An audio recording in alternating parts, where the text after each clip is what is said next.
Subscribe कीजिए doctor Ranjit Kumar Singh IAS channel को और साथ ही साथ बेल आइकन को भी दबाइए अपने यूपीएससी और अदर स्टेट पीसीएस की एग्जाम की तैयारी को द बेस्ट करने के लिए।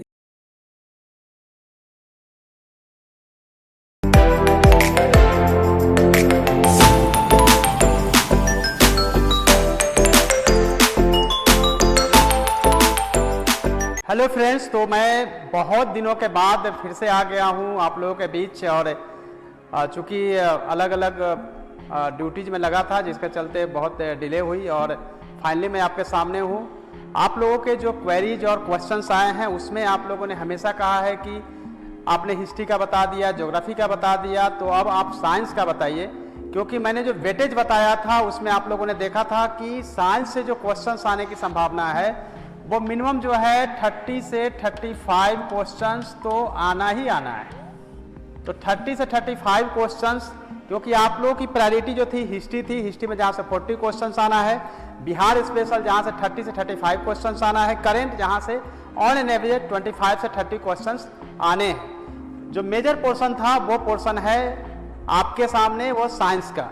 साइंस में आप लोगों ने क्वेरी किया था कि जैसे ही आप लोगों ने मैंने आपको बताया था कि आपको हिस्ट्री में क्या क्या चैप्टर करना चाहिए, पॉलिटी में 10 चैप्टर करना है, उसी तरीके से आज मैं आप लोगों के सामने साइंस लेके आया हूँ। जो सामान्य तौर से आर्ट्स या ह्यूमैनिटी के जो कैंडिडेट्स हैं उनके लिए समस्या होती है कि साइंस को कैसे पढ़ा जाए, क्या पढ़ा जाए। तो मैं आपको ईजी तरीके से बताने वाला हूँ कि कौन से चैप्टर आपके लिए महत्वपूर्ण है, जहाँ से प्रश्न जो है वो साइंस के पूछे जाते हैं। पिछले 10 साल के प्रश्नों का विश्लेषण करने के बाद हम इस निष्कर्ष पे पहुंचे हैं कि न केवल बायोलॉजी बल्कि फिजिक्स और केमिस्ट्री से भी प्रश्न पूछे जाते हैं। तो कौन सा सेक्शन देखा जाए जहां से फिजिक्स और केमिस्ट्री दोनों के ही क्वेश्चंस जो है आपको मिल सके। तो सबसे पहले हम यह बताएंगे आपको कि आपको साइंस में बायोलॉजी से कहाँ देखना है। तो आप जैसा कि देख रहे हैं, पहला जो चैप्टर है जनरली जो सेल कोशिका, या कोशिका से क्वेश्चन जो है वो आता ही आता है। और कोशिका में ऐसे नॉर्मली आपको कोई डिफिनीशन नहीं पूछा जाएगा, एक्चुअली बिल्कुल फैक्चुअल क्वेश्चंस वगैरह होता है, जिसमें कि आप सभी जानते हैं। आप कोशिका का पूरा बनावट देखिए और हर चीज का, जैसे माइक्रोकॉन्ड्रिया है जो सेल का पावर हाउस कहा जाता है, ऑक्सीडेशन का काम करता है, उसी तरीके से जितने भी इसमें सेल्स के जो और पार्टिकल्स हैं उसमें से आपको क्वेश्चन हमेशा पूछा जाता है। तो आपको यह देखना है। लेकिन साथ में आपके मन में प्रश्न आता होगा तो फिर प्लांट सेल से क्वेश्चन आता है कि नहीं। तो प्लांट सेल से भी क्वेश्चंस आता है, और चूंकि प्लांट सेल से क्वेश्चन आता है इसीलिए मैंने आप लोगों को प्लांट सेल बताना शुरू किया कि प्लांट सेल भी आपको देखना पड़ेगा। खास तौर से आप देखते हैं कि जो एनिमल सेल है और दोनों सेल में क्या अंतर होता है, तो दोनों के डिफरेंसेस जो होते हैं उसके हिसाब से आपको प्लांट सेल को भी देखना चाहिए। तो इससे क्वेश्चंस भी पूछे गए हैं और यह 64वीं 65वीं में भी मैंने देखा है, उसके हिसाब से आप देखेंगे तो वहाँ से प्रश्न पूछा जा रहा है। आप सभी जानते हैं कि सेल से ऊतक का निर्माण होता है, यानी कि टिश्यू बनता है। जब सेल बनता है तो टिश्यू बनता है, और टिश्यू में भी आप देखेंगे कि एनिमल टिश्यू और प्लांट टिश्यू दोनों से क्वेश्चन जो है पूछा जा रहा है। तो ये आपको देखना है कि ये भी आपको बहुत छोटा छोटा टिश्यू जो बनता है उससे क्वेश्चंस पूछे जाते हैं। तो आपका नेक्स्ट चैप्टर जो भी आप पढ़ते हैं उसमें आपको इसको देखना है। नेक्स्ट चैप्टर की तरफ चलते हैं, जहां से मैक्सिमम प्रश्न देखने को मिलता है वो है पाचन तंत्र, यानी कि डाइजेस्टिव सिस्टम से क्वेश्चंस पूछा जा रहा है।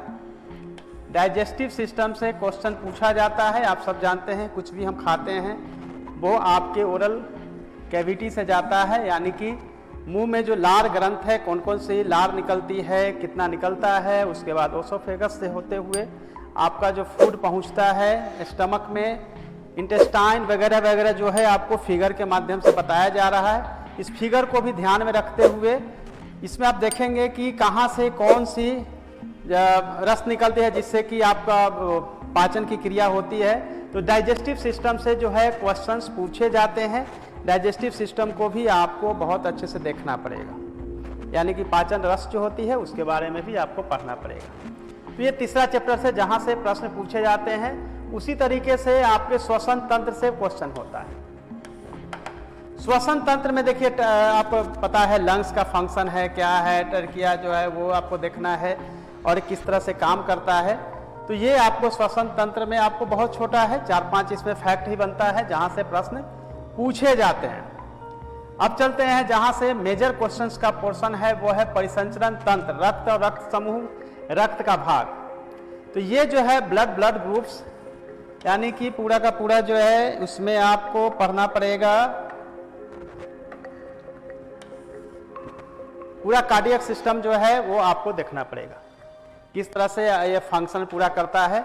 यहाँ से प्रश्न डेफिनेटली आता है, यानी 1-2 प्रश्न तो आएंगे ही आएंगे, उससे अधिक भी प्रश्न हो सकते हैं। नेक्स्ट अगर हम उसके तरफ चलते हैं तो उत्सर्जन तंत्र से क्वेश्चन आते हैं। उसमें आप लोगों ने पढ़ा होगा कि रेनल आर्टरी है, वेन्स है, फिर लेफ्ट किडनी, राइट किडनी, फिर यूरेथ्रा से बाहर निकलता है। तो ये पूरा का पूरा आप लोग ने क्लास में देखा होगा। एक बहुत ही इसमें से बहुत क्वेश्चंस नहीं होते हैं, 4-5 ही इसमें फैक्ट है जहां से प्रश्न पूछे जाते हैं। 7वें चैप्टर की तरफ हम जाते हैं जहां से क्वेश्चन जो है बहुत अधिक पूछे जाते हैं। तो वो देखेंगे आपका जो है पूरा ग्लैंड्स जो है उससे प्रश्न पूछा, अंतःस्रावी ग्रंथियां, हार्मोन्स, इसमें दोनों ही एनिमल और प्लांट हार्मोन्स, दोनों ही हार्मोन से क्वेश्चंस जो है वो पूछे जाते हैं। आप सभी जानते हैं कि कौन सा ग्लैंड्स कहाँ पे है, उसके क्या फंक्शंस हैं, उसके अगर प्रॉपरली फंक्शनल ना होने से क्या स्थिति या क्या प्रॉब्लम्स हो सकती है। तो इसीलिए आपको यह ग्लैंड के बारे में भी पढ़ना पड़ेगा और यहाँ से प्रश्न पूछे जाएंगे और यहाँ से भी डेफिनेटली प्रश्न आ रहा है, इस बार भी क्वेश्चंस पूछे जाएंगे। यह वो सेक्शन है जहां से भी प्रश्न बार बार पूछा जाता है, वो भी आप लोगों को देखना चाहिए। जनन और भ्रूण विकास यानी रिप्रोडक्टिव सिस्टम्स के बारे में प्रश्न पूछे जाते हैं और वो दोनों ही, इसमें मेल और फीमेल दोनों ही आपका जो है पूछा जाएगा और इसके बारे में भी आप लोगों को क्लास में पहले ही बताया गया है और दोनों के बारे में पढ़ना चाहिए।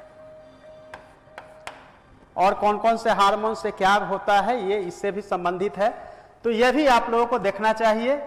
नेक्स्ट जो हम चैप्टर जिसकी बात करने जा रहे हैं, यह चैप्टर से भी 2 से 3 क्वेश्चंस आपके कम से कम पूछे जाएंगे। इस चैप्टर पे भी खास तौर से आपका फोकस होना चाहिए। जैसे आप देखेंगे वायरल डिजीज, इससे प्रश्न जो है आते ही आते हैं। Bacterial disease, fungal, genetic disease, ये ऊपर वाले जो 3 है उसमें आप देखेंगे कि हमेशा डिजीज दिया जाता है और सामने आपको मैच कराना होता है कि ये वायरल है, बैक्टीरियल है, फंगल है। तो ये आप लोगों को ये डिजीज से एकदम 100% जो है क्वेश्चंस तो आना ही आना है और आता ही आता है। उसी तरह से जो वंशानुगत बीमारियां हैं उसके बारे में भी आपको यहाँ से हेमोफीलिया वगैरह बहुत सारी है और उसके बारे में भी आपको जानना चाहिए। इवन कि plant disease and their treatments जो है उसके बारे में भी आपसे क्वेश्चंस पूछे जाते हैं। तो यह वो सेक्शन है जहाँ से 2 से 3 प्रश्न का भी संभावना जो है और यहाँ से क्वेश्चंस आएंगे ही आएंगे। अब जहाँ से मेरा फेवरेट चैप्टर भी है जो कि न्यूट्रिशन से जुड़ा हुआ है, यहाँ से प्रश्न आते हैं। विटामिन, उसका रासायनिक नाम, कमी होने से कौन कौन सी बीमारी, विटामिन ए की कमी से क्या, बी से क्या, सी से क्या, डी से क्या, के विटामिन की कमी से क्या होता है, उसके नाम क्या है। तो वो क्वेश्चंस भी बार बार पूछा जाता है, इजीली आपको मिल जाएगा। कार्बोहाइड्रेट का क्या यूज है, फैट जो है कितना मात्रा में कितना होना चाहिए, प्रोटीन का क्या उपयोग है बॉडी के लिए, ये तमाम तरह के प्रश्न जो है आपसे पूछे जाते हैं। कुछ बीमारियां हैं जिसमें कि रेडियो सक्रिय तत्व से होने वाले इसका इलाज भी है। तो आप सब जानते हैं कि बहुत सारे ऐसी बीमारियां हैं जिसमें कि रेडियो सक्रिय तत्वों का यूज किया जाता है, तो वहाँ से प्रश्न आते हैं।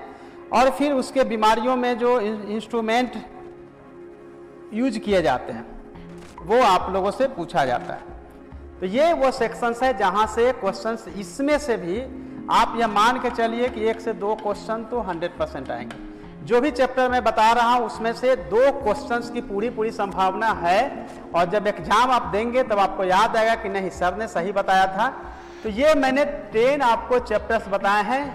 ये 10 चैप्टर्स जहां से कम देखेंगे तो 15 से 20, और मैं बिल्कुल ही आश्वस्त हूँ कि आपको कितना भी खराब करेंगे तो 15 सही होगा, 20 तक क्वेश्चंस इसमें से आएंगे। जो मैंने अभी तक 10 चैप्टर बताए हैं उसमें से यही आपको पढ़ना है। अब रहा कि इसकी रणनीति क्या होनी चाहिए, तो बायोलॉजी को पढ़ने के लिए आपको जो मैंने चैप्टर बताए हैं बस 1 से 1.5 घंटा लगेगा एक एक चैप्टर को पढ़ने में। यानी कि आपको 10 चैप्टर को 5 डेज में पूरा करना है और 5 डेज का मतलब है कि लगभग 15 से 20 क्वेश्चन की पूरी तैयारी होगी। तो आपको करना यह है कि जब आप प्रिपरेशन करेंगे तो प्रीवियस ईयर्स के क्वेश्चंस को भी देखते जाना है, न केवल बीपीएससी का बल्कि दूसरे भी स्टेट पीसीएस के क्वेश्चंस को भी देखना चाहिए, क्योंकि जो क्वेश्चंस आते हैं उसमें रिपीटेशन ही होता है। तो ये आप सेक्शन है जहां से क्वेश्चन पूछा जाता है।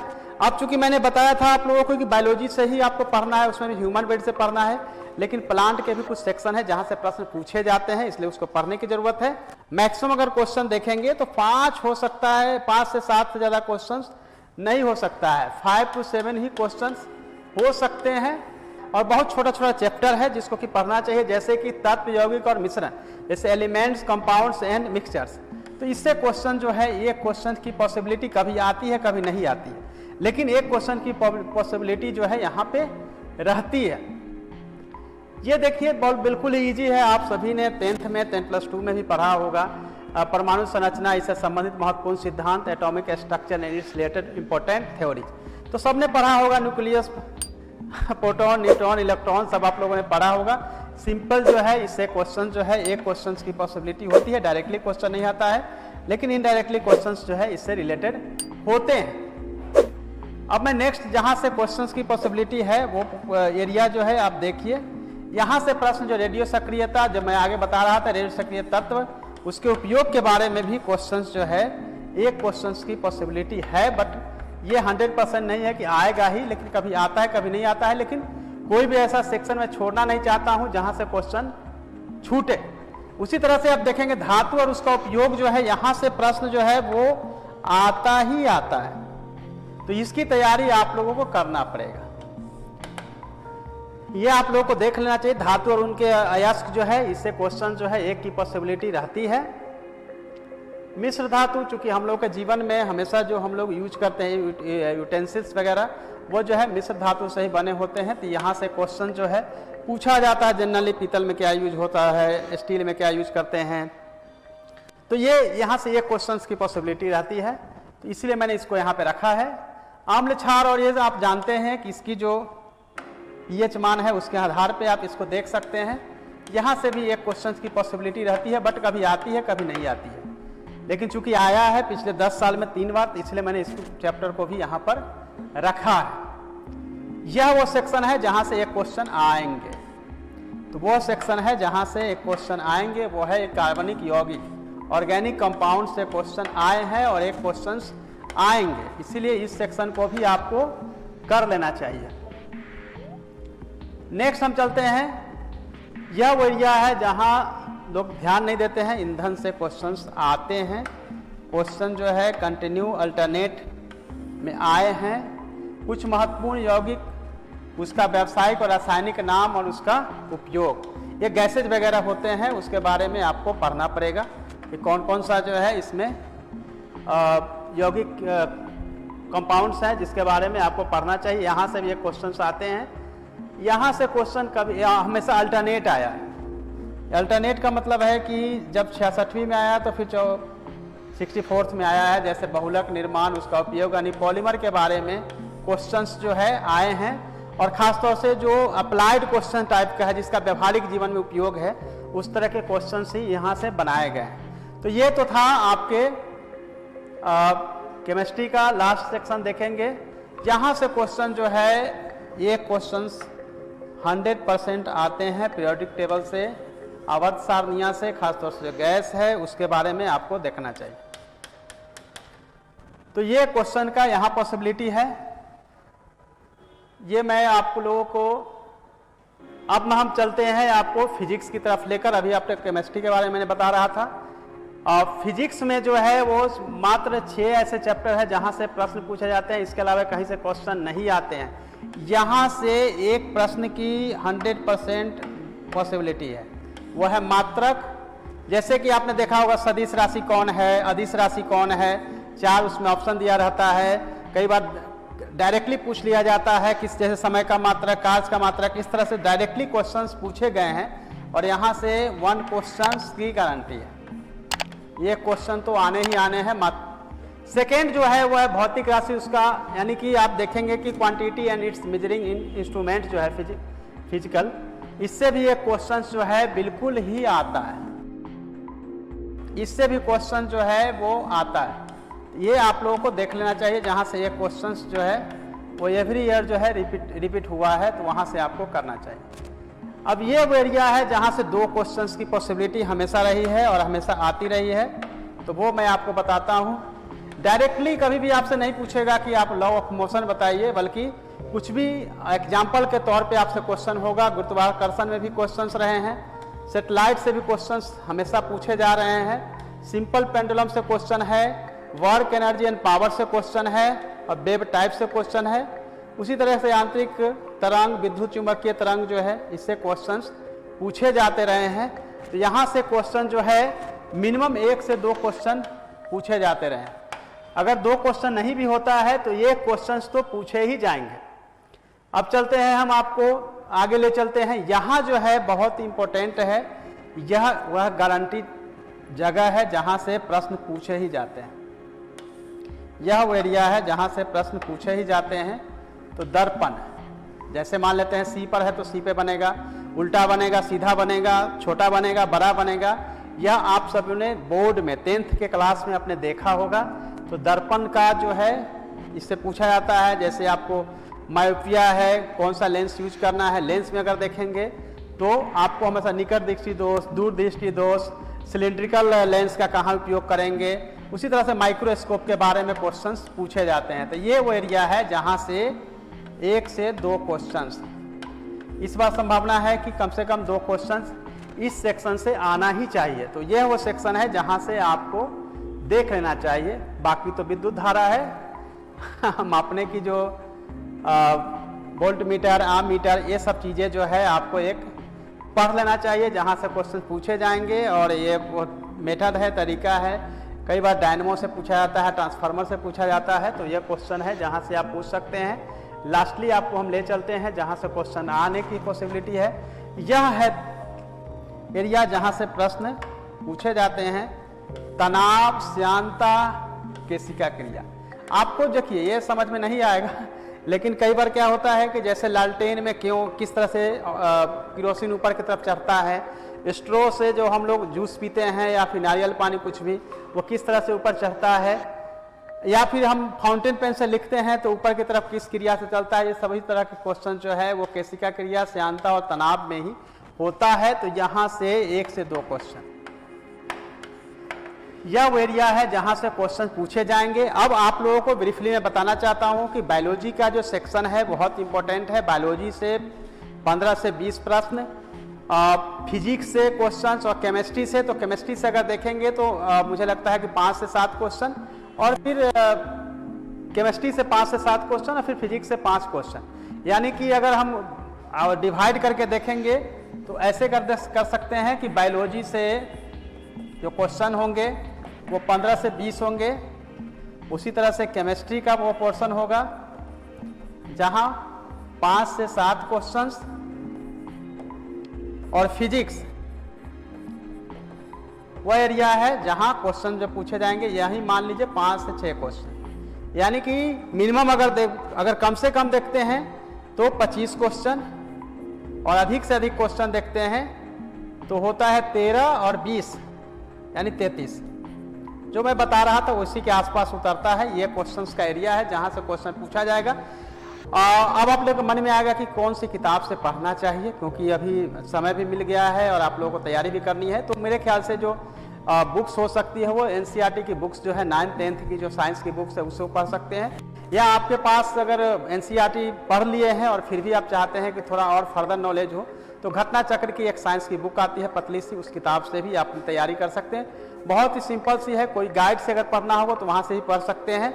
लास्ट में मैं बताना चाहता हूँ कि बीपीएससी का जो एग्जाम है वो 30 अप्रैल को नहीं होने जा रही है, लेकिन इसका मतलब यह नहीं है कि महीना 2 महीना एग्जाम का डेट बढ़ने वाली है। एग्ज़ाम का डेट जो है वो 30 अप्रैल प्लस माइनस 5 डेज 6 डेज ही हो सकता है, यानी आपको एक वीक का मैक्सिमम, एक वीक का आपको एडवांटेज या फ़ायदा हो सकता है, इससे ज़्यादा नहीं होगा। यानी जिस पेस में, जिस आप एनर्जी के साथ अपनी स्टडी कर रहे हैं, रिवीजन कर रहे हैं, उसको कंटिन्यू रखना पड़ेगा। और मेरे चैनल से आप कंटिन्यू जुड़े रहें ताकि ऑथेंटिक इन्फॉर्मेशन आपको मिले और आप जाने कि किस तरह से आपको तैयारी करनी है।